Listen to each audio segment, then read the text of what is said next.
Hi, now we will summarize the series mentioned in the previous review session and then define absolute and conditional convergence of series, and also we will give some tests related with absolute convergence and alternating series. But before those new topics, it is better to have the summary. By saying summary, we are considering that if a series is given to test the convergence, how can we test the convergence of the series, or what should be the steps to test the convergence? Where the first step that we will give here is that whether the given series is a geometric series. Because if the given series is a geometric series, the convergence of a geometric series is well known by saying that if absolute value of R is less than 1, then the geometric series converges. If this inequality does not hold, that is, if absolute value of R is not less than 1, the series diverges. The geometric series diverges. That's why if the given series is a geometric series, in this case we are lucky to test the convergence of the given series. But if it is not a geometric series, it may be better to remember the n-term test, or in other words the general term test, where if the limit of an in this case is non-zero, we know that the given series diverges. But if it is 0, that's limit an is 0, it can be convergent or divergent, means that we should continue to test some new facts, such as in this case it is better to determine whether the given series is a series with non-negative terms, because if we have a series with non-negative terms, we may use one of the 5 tests which are given here, such as integral test. As an example of integral test, we also may use p-test, or comparison, limit comparison, ratio, or root test, where those tests certainly may not give us the answer, but it may be better to apply them if the series is a series with non-negative terms. But we said that there are series with infinitely many positive and negative terms, where those are some new topics maybe. In this case we will talk about absolute convergence, alternating series, and also some tests related with these two topics. For the first one, it is better to give the definition of absolute convergence.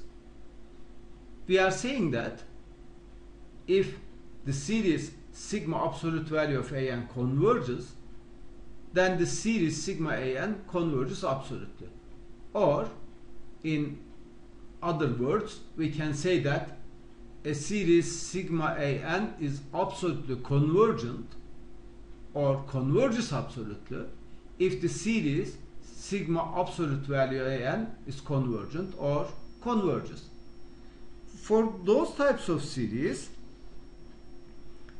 we have a test where, or the theorem, this is called absolute convergence theorem, where this absolute convergence theorem tells us that if a given series sigma an converges absolutely, then it also converges. So to apply the theorem on an example, we choose the example of the series sigma cosine n over n squared plus 3. If you note here that for this series the term cosine n is important, because as n changes from 0 to infinity, cosine n takes infinitely many positive and negative terms. That's why in such a case we may use the absolute convergence. That is, we can write absolute value of an, which is less than or equal to 1 over n squared plus 3, because absolute value of cosine n, it is well known that, is less than or equal to 1.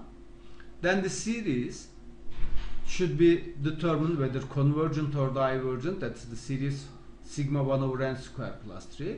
But 1 over n squared plus 3 is positive and less than 1 over n squared. And the series sigma 1 over n squared converges by p-test, where p equals to 2, that's larger than 1, means that the series sigma 1 over n squared plus 3 converges, absolutely converges, but this also tells us that the series sigma absolute value of cosine n over n squared plus 3 converges by comparison test.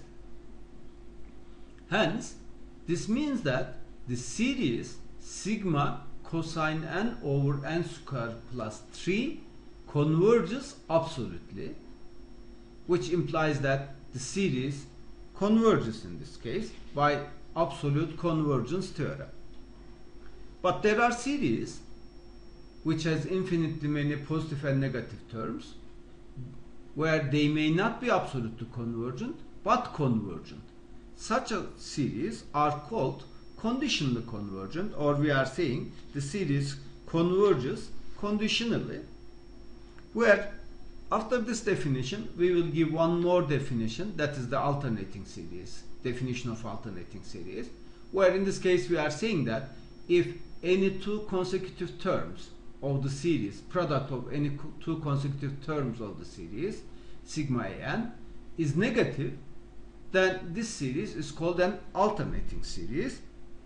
For the alternating series, we have a test that is called the alternating series test for the convergence, which tells us that if sigma an is an alternating series, and if absolute value of an plus 1 is less than or equal to absolute value of an, and limit an equals to 0, where the terms are ultimately alternating in sign and decreasing in size, in other words, then we are saying that the series sigma an converges, where this is a useful theorem.